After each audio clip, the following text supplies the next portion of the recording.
ചോറിന് കൂട്ടാനൊരു ചമ്മന്തി ഉണ്ടാക്കിയാലോ? വളരെ രുചികരമായ വേപ്പിലക്കട്ടി അഥവാ വേപ്പില ചമ്മന്തി ഉണ്ടാക്കാം. വരൂ. അതിനായി ഒരു തേങ്ങ ഒരേ വലുപ്പത്തിൽ ചിരകിയത്, വേപ്പില, വാളംപുളി നെല്ലിക്ക വലുപ്പത്തിൽ, വെളുത്തുള്ളി, ഇഞ്ചി, ഉഴുന്ന്, അരി ഇവ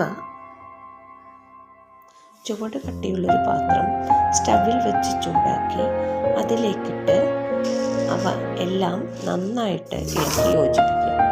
അതിലേക്ക് കുരുമുളക്, ഉപ്പ്, കായപ്പൊടി ഇവ ചേർത്ത് വീണ്ടും ഇളക്കുക.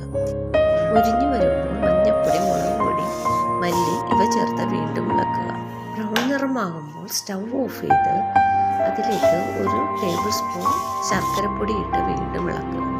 ഇവ മിക്സിയിലിട്ട് ഒന്ന് ബ്ലെൻഡ് ചെയ്യുക. ഇടയ്ക്കൊന്ന് ഇളക്കി കൊടുക്കണം. വീണ്ടും ബ്ലെൻഡ് ചെയ്യുക.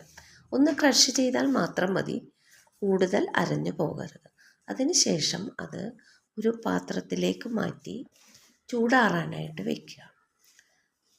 വളരെ രുചികരമായ ചമ്മന്തിപ്പൊടി ആണ് നമുക്കിപ്പോൾ കിട്ടിയിരിക്കുന്നത്. അത് കണ്ടെയ്നറിലേക്ക് നമുക്ക് മാറ്റാം. 1 മാസത്തോളം നമുക്ക് സൂക്ഷിക്കാവുന്നതാണ്. കൂടുതൽ നാൾ സൂക്ഷിക്കണമെന്നുണ്ടെങ്കിൽ അത് ഫ്രിഡ്ജിൽ വെക്കുന്നതായിരിക്കും നല്ലത്. ലൈക്ക് ചെയ്യണം, ഷെയർ ചെയ്യണം, കമൻറ്റ് ചെയ്യണം, സബ്സ്ക്രൈബ്